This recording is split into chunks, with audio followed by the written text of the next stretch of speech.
This week we head to Utica to tour two historic streets, Bleecker and Broad. But first we visit our friends at the Utica County Historical Society to get a glimpse of what these streets were like during the early 20th century.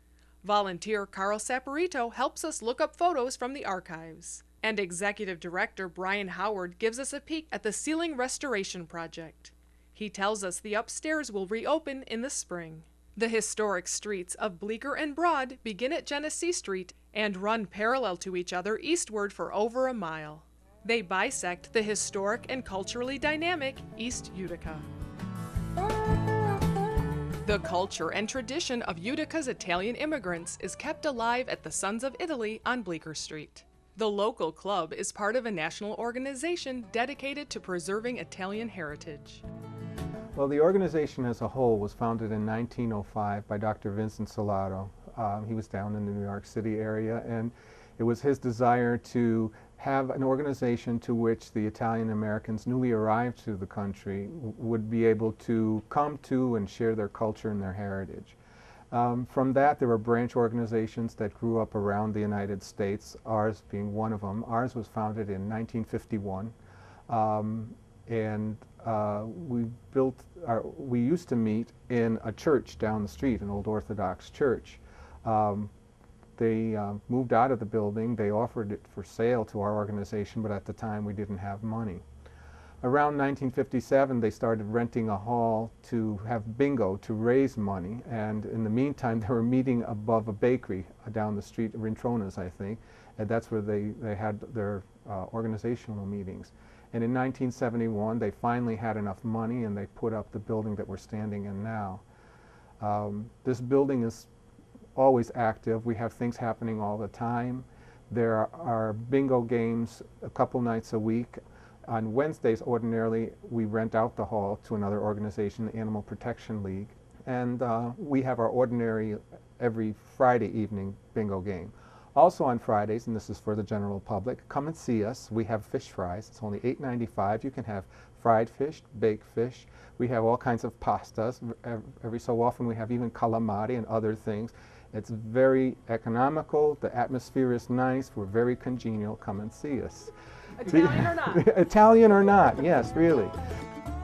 Another great opportunity to visit the Sons of Italy is Thursday, October 21st for Pasta e Passeggiate. As we learned from Mario Cardarelli, passeggiate means a stroll. You'll enjoy a virtual stroll through the Liguria region of Italy and enjoy a Genovese dinner. Tickets are $18. Call 735-8180 or visit our website, mohawkvalleyliving.com.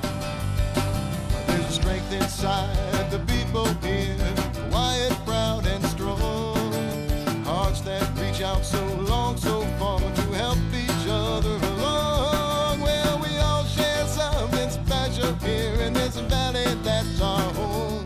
Just as sure as the Mohawk rolls along, I'll never be alone, making this valley my home. Before we continue along Bleecker on our passeggiate, the aroma of pasta ciatti draws us into Caruso's Cafe. And sure enough, fresh out of the oven, irresistible pasties. Carmela Caruso is carrying on the business her parents, Carmen and Catherine, started over 50 years ago.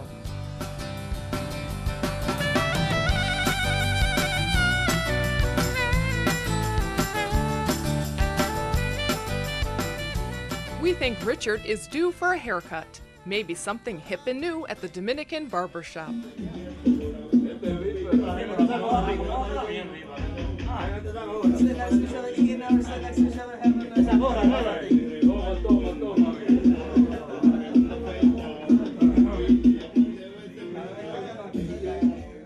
Everything was going well until he heard the Clippers. Julia Margaret, dress me up in red.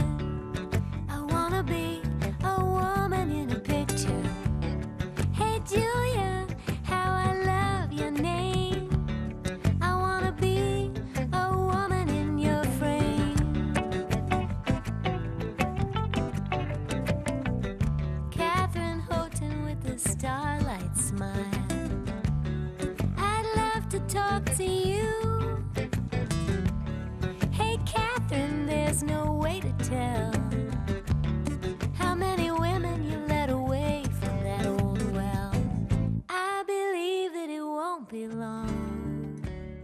skip over to Broad Street to Rigall. This crane, forklift, and rigging service specializes in machinery relocation. They have worked at various hydro plants, factory relocation, and windmill projects in 7 states.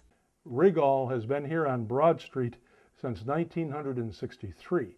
And if you travel around, take for example the windmills down in Waterville, is it? That area? They were made possible because of cranes from here. The chandelier at the Stanley. Now I thought they did it from the inside, but that wasn't how it happened. They went from the outside through a hole and in to make it possible to hang the chandelier. And one more interesting fact, the tigers at the Utica Zoo, when it came time to move them, and they're very heavy, it was done with cranes from here. Business must be good because all of the cranes are out in various sites around New York State. As a bit of trivia, I asked them here what the highest reach of one of these would be, and they told me it's 343 feet. Wow, that's high.